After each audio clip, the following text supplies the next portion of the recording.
bienvenue sur Clean Rider pour essayer le Ziwo AE8S Plus, un nouveau scooter électrique chinois au rapport prix-prestation très intéressant.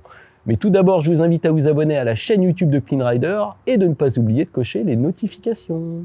Le Ziwo AE8S Plus est un scooter 100% électrique, équivalent 125, donc accessible avec un simple permis auto et une formation de 7 heures. La présentation de ce petit Ziwo fait très bonne impression avec des plastiques bien ajustés et un éclairage entièrement à LED, à l'avant comme à l'arrière. Côté motorisation, on a un bloc synchrone à aimant permanent situé au cœur du châssis. Vous voyez ici, à l'embase du bras oscillant. Ce moteur bénéficie d'un système de refroidissement liquide, ce qui est quand même rare dans cette catégorie de véhicules. Et il développe une puissance nominale de 7,5 chevaux, mais sa puissance en pic atteint 17 chevaux, soit 12,5 kW. Ce petit moteur est alimenté par deux batteries de 1,6 kWh de capacité, qui nous fait au total 3,7 kWh. Gros point fort de ce scooter, la recharge, qui est très facile. Soit on la fait directement sur le scooter, avec la petite prise qui est sous la selle, et là ça va prendre environ 2 heures pour faire le plein, ce qui est quand même assez rapide. Soit on retire les batteries, et elles se retirent très facilement, elles sont amovibles, elles pèsent chacune 11 kg, et on peut aller les brancher donc à domicile ou à son bureau. Ça c'est un très gros point fort. Seul bémol, ces batteries occupent quasiment toute la place du coffre. L'autre moitié est réservée au transport du chargeur. Côté dimension, ce Ziwo mesure 1,90 m de long pour 73,5 cm de large. Donc c'est un petit scooter étroit et avec une selle relativement basse à 76,5 cm. Donc la selle est très accessible pour les petits gabarits. Et en plus, on bénéficie d'un plancher plat qui va compenser l'absence de coffre puisqu'on va pouvoir loger un sac entre ses jambes. En plus, on a un petit crochet pour l'attacher. Et à côté du plancher, on a deux béquilles, une latérale, une centrale. Elles sont très faciles à utiliser. Côté pratique, on a aussi cette petite boîte à gants qui s'ouvre comme ceci avec à l'intérieur une prise USB et une prise USB-C. Concernant la partie cycle, la fourche avant paraît relativement frêle et on se contente de petits trous de 12 pouces avec des pneus CST, mais on a deux amortisseurs arrière réglables et un bras oscillant en aluminium. On notera également la présence de belles jantes en alliage et d'un bon système de freinage avec deux disques, 220 mm devant, 180 mm derrière, deux pistons Brembo à l'avant et surtout un ABS. Le traitement de la selle est lui aussi très qualitatif avec, vous voyez, cette surpiqûre. C'est confortable, c'est assez large et on a des belles poignées de maintien ainsi que des repose-pieds bien intégrés. Pour démarrer ce Ziwo, on utilise une carte NFC qu'on passe ici sous le guidon. Donc ça fait un petit peu de bruit. On peut également utiliser son smartphone avec une application spécifique à ce scooter qui va permettre aussi de surveiller sa charge, localiser son véhicule ou encore modifier le bruit des clignotants. Et ce scooter bénéficie de mise à jour OTA, donc de mise à jour à distance du constructeur, comme une Tesla. L'instrumentation TFT est de très bonne qualité elle aussi, très lisible avec beaucoup d'informations. On accède au menu via ces commodos qui sont aussi très bien faits et bien intégrés au guidon. Là, vous voyez qu'on a une gâchette d'appel de phare, un petit bouton d'ouverture électrique du coffre, les modes de conduite. À droite, on a le bouton de contact, les warnings et on a même une marche arrière. Et pour parfaire le tout, on bénéficie d'une alarme avec capteur de mouvement, ainsi qu'un capteur de présence conducteur sur la selle. Mais ça, c'est parfois pénible pour démarrer, tout comme la carte main libre qui n'est pas aussi rapide qu'une clé standard. Tiens, d'ailleurs, il bip pour rien. Je vous propose de prendre le guidon. Allez, on démarre. Alors, je suis en mode street, mais je vais tout de suite me mettre en mode éco pour la ville, où là, on va être bridé à 60 km/h. Et ça part sans faire à bruit, c'est très silencieux comme véhicule. On n'entend pas trop la courroie. C'est doux. Et on sent tout de suite qu'on a du frein moteur, vous voyez, donc ça va pas aller jusqu'à l'arrêt. Mais je dirais que pour un deux roues, c'est assez marqué, surtout en dessous de 30 km/h. Alors en termes de position de conduite, je suis plutôt bien installé. J'ai les genoux qui sont au même niveau que le fessier. C'est dommage que le guidon soit pas un petit peu plus haut. J'ai pas le guidon qui vient toucher les genoux, mais parce que je fais 1,77 m. Je suis pas trop grand, donc attention pour les grands gabarits, sinon les petits seront très à l'aise, Ils sont vraiment bien. Puis vous voyez, ça, c'est bien équilibré. Allez, hop, on va prendre par ici. Alors le clignotant fait un drôle de bruit, là je vais le remettre, vous voyez. Maintenant on peut modifier les clignotants à partir de l'application pour smartphone. Donc là je suis sur un revêtement dégradé, vous voyez, à 40 à l'heure. et je trouve que ça filtre très très bien les chocs. Je suis même très étonné. Quand j'ai vu la fourche, j'ai eu peur. C'est vraiment pas mal, hein. En suspension, je suis très très agréablement surpris. Ça file bien les chocs. La selle aussi est confortable. Ça, c'est pas toujours le cas, hein, sur ce genre de petits scooters électriques.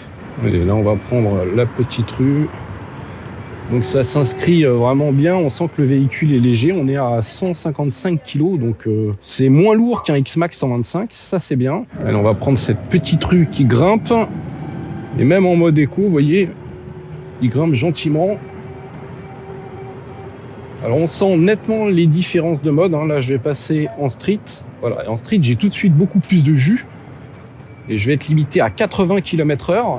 Allez, là je vais profiter d'être ici, sur les pavés pour faire un petit demi-tour. Hop, ça tourne vraiment sur place, hein. Mais vous voyez, j'ai mon genou qui peut venir toucher le guidon quand même, hein, si je suis braqué à fond. Donc un guidon un peu plus haut, encore une fois, ça aurait été pas mal. Mais le rayon de braquage ou le diamètre de braquage, comme vous voulez, est vraiment extrêmement court. Alors ce qui va faire la maniabilité, c'est aussi le fait d'avoir des petits trous de 12 pouces, assez étroites. Et donc ça fait que le véhicule, vous voyez, est une véritable anguille, je dirais. Donc non seulement les suspensions filtrent bien les chocs, là vous voyez sur ces rues qui sont très mal entretenues, avec beaucoup de raccords de chaussée, mais en plus on n'a pas de bruit de mobilier, vous voyez, on n'entend pas de gling-gling, etc. Alors regardez, je suis sur les pavés du centre de Montmorency, et hormis le bruit du clignotant, on n'entend rien, ça filtre bien, les ralentisseurs, boum, sont parfaitement encaissés, alors ceux-là sont pas trop méchants. J'ai pu passer sur des casse-vitesse et ça venait pas en butée, ça faisait pas taper la fourche. Pourtant, elle est frêle, on l'a dit, mais elle encaisse. Allez, là, regardez, pour se faufiler, c'est impeccable. Le véhicule est très étroit en largeur. Les rétros dépassent pas trop. Alors, ce qu'il y a de bien, c'est qu'on a une gâchette de phare, hein, pour l'éclairage en ville, donc ça, c'est bien. Et le klaxon, il est très puissant. Donc là, j'arrive derrière une petite C3. Je prends les freins et ça freine très très bien aussi. C'est progressif comme freinage, c'est très agréable à doser. Donc on est bien équipé en termes de freins. Et puis les pneus, c'est du CST qui sont très bons sur le sec. Sur le mouillé, il faudrait voir, mais en tout cas sur le sec, là, ça accroche bien. Donc là, l'avantage avec ce scooter, c'est que on a un freinage qui est mordant, qui est progressif, et surtout on a l'ABS. Et ça, c'est pas toujours le cas, puisque c'est pas encore obligatoire sur les petites cylindrées.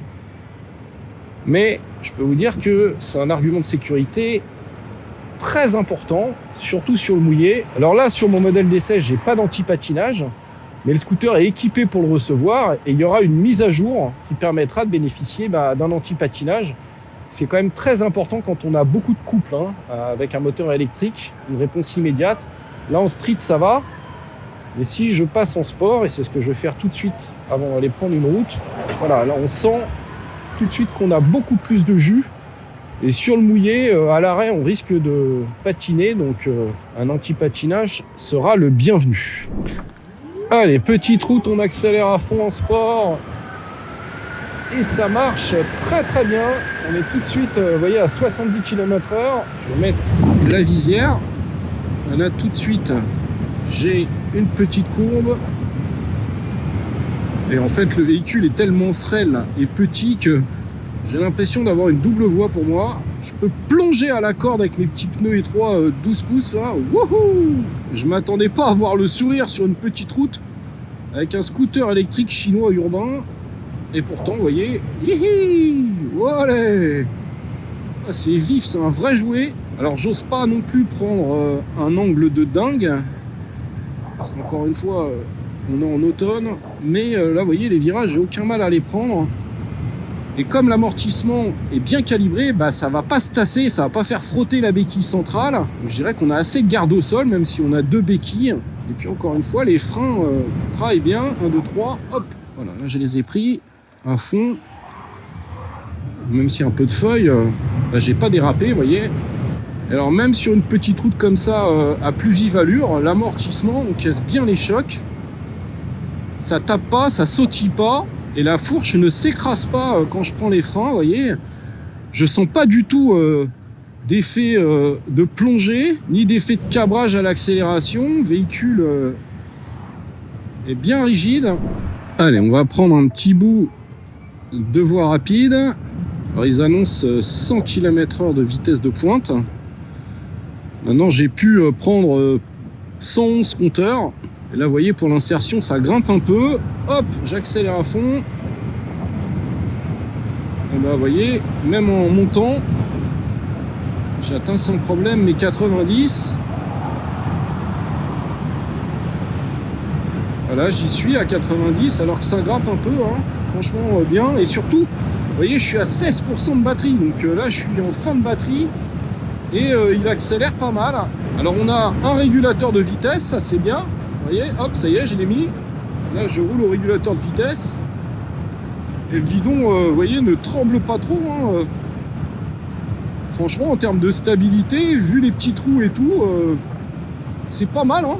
Alors, le seul bémol, ça va être la protection, hein. Vous voyez, on n'a pas de pare-brise. Et puis, le tablier est quand même pas très haut, ni très large. Alors, pour ce qui est de l'autonomie, là, vous voyez, je suis à 5% de batterie.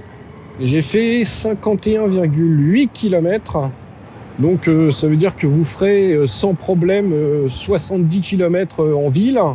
Et là, moi, les 51 km que j'ai fait, c'est essentiellement de la voie rapide, hein, pour ramener le véhicule sur Paris. Là, pendant la vidéo, j'ai tourné un peu en ville, mais j'ai surtout fait de la voie rapide. Et d'ailleurs, je vais la finir, la batterie, ici, dans la montée. Donc là, il a du mal. Il a 5%. Et c'est une côte extrêmement délicate. Mais il grimpe, même à 5% de batterie. Il grimpe gentiment à 25. Alors vous allez me dire, entre 55 et 70 km d'autonomie, c'est peu. Mais comme on a des batteries amovibles, eh bien c'est très bien en fait, hein, puisque vous pouvez le brancher partout. Donc c'est quand même un gros avantage par rapport aux autres scooters qui n'ont pas de batterie amovible. Surtout en ville où on a du mal à trouver des garages avec des prises. Allez, on arrive à la maison, je suis à 1% de batterie et j'ai fait donc 55,9 km. Il est temps de vous parler du prix qui est à 5 990 €. Si on rajoute le bonus écologique de 500 €, eh bien on va être au prix d'un Yamaha X-Max 125 qui fait partie des références thermiques avec le Honda Forza 125. Alors certes, on aura un peu moins d'autonomie, mais le fait d'avoir des batteries amovibles, eh bien c'est quand même un gros atout. Et on va pouvoir se garer plus facilement, plus faire de bruit, plus consommer d'essence. Les Chinois commencent à faire très mal, et ils arrivent enfin avec des produits aboutis, bien finis, et à des tarifs acceptables. J'espère que cette vidéo vous a plu.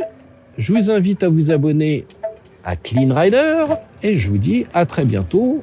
Moi je vais me brancher. Salut, abonnez-vous.